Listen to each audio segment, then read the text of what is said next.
Welcome to Network Theory lecture series. I, Professor Hitesh Dholakia, is going to explain you one very interesting topic, that is maximum power transfer theorem. And here in this video, I'll explain you maximum power transfer for resistive network.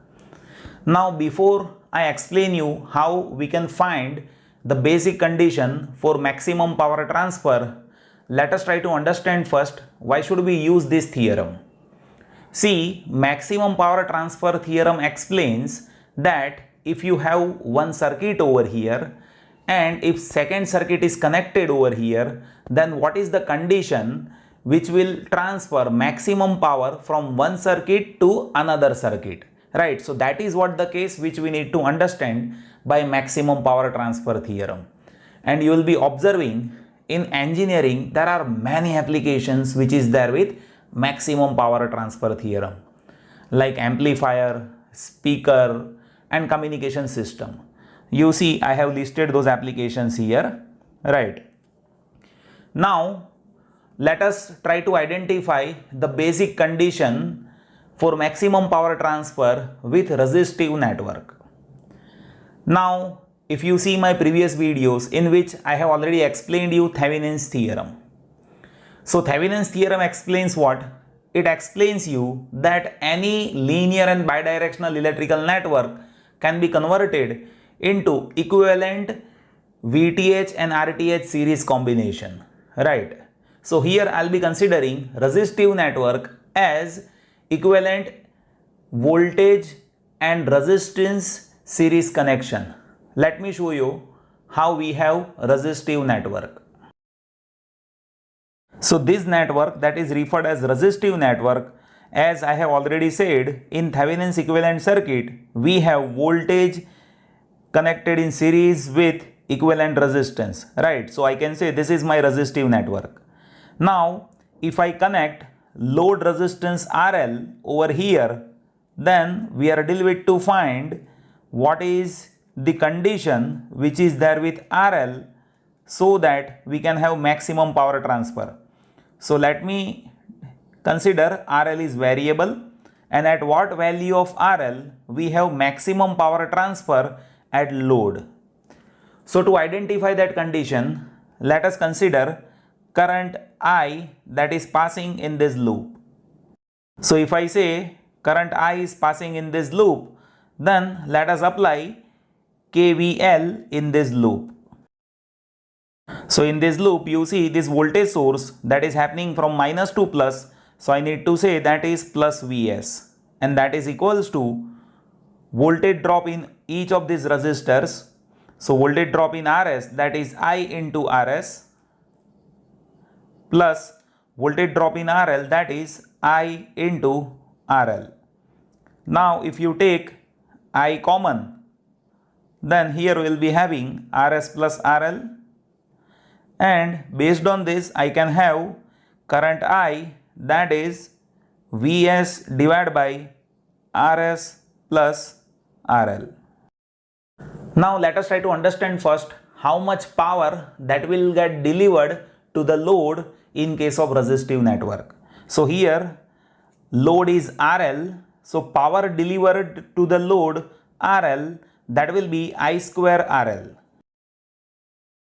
Now let us substitute value of I here, so we'll be having Vs square RL divided by Rs plus RL square, that is power delivered to the load. Now our agenda is to identify what is the condition at which we have maximum value of PL. So our agenda is to identify PL by changing the value of RL. So if you want to find maxima of any function, then all we need to do is we just need to take a condition where differentiation of that function with respect to variable should be equals to 0.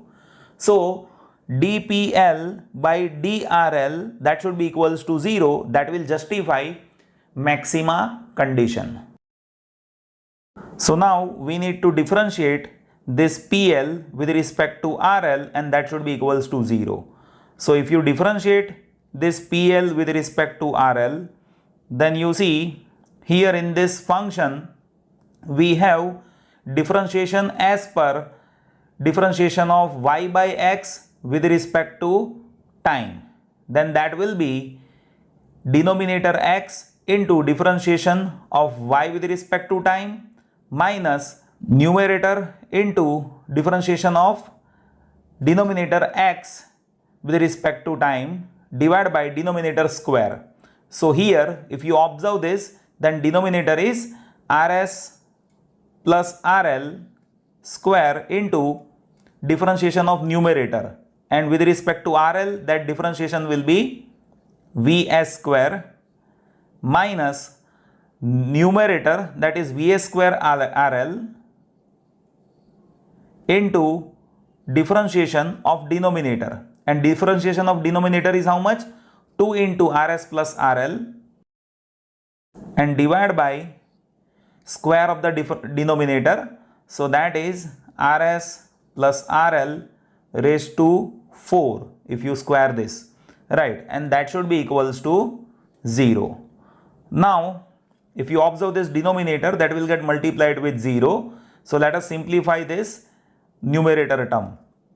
So here we have vs square into rs plus rl whole square minus, you see, 2 vs square rl into rs plus rl, and that is equals to 0. Now if you observe this term, then you see vs square and rs plus rl, that will get common and that will get multiplied with 0. So I can say that here rs plus rl that will remain from this term, and from this term we will be having minus 2 rl.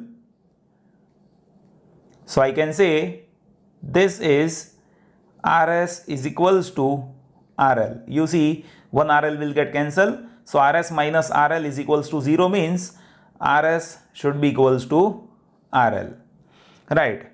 So all I can say is, to have maximum power delivered to the load, RL value that should be equals to RS value.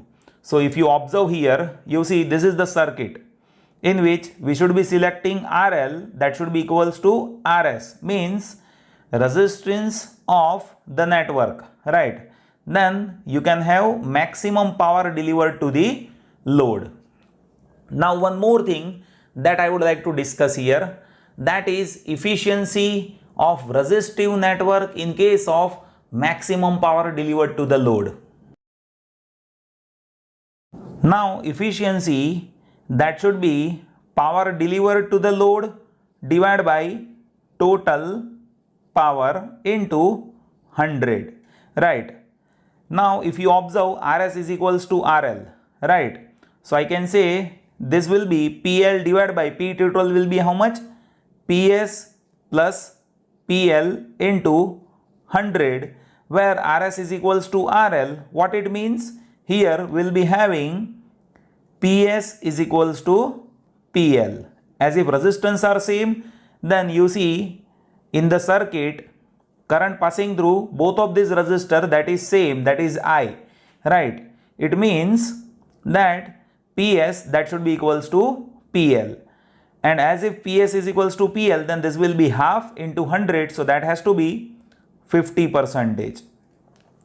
So for resistive network we can have at max 50% of efficiency with its maximum power transfer. You cannot have greater than that efficiency if you have resistive network.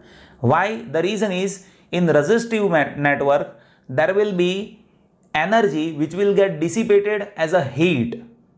So if you want to nullify energy dissipation as heat, then you will have to reduce value of resistance, right.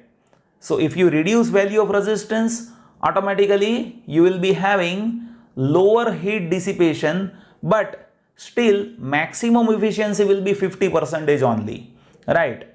So what has to be done to have higher efficiency of network? So for that you should be having complex network.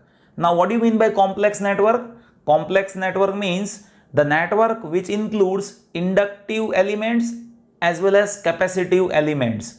So inductive and capacitive elements does not dissipate energy as heat, it stores energy in terms of electric field and magnetic field, so you will be having higher efficiency, right? So in next video I'll explain you how we can identify maximum power transfer for complex network. I hope you have understood this video. Thank you so much for watching this video.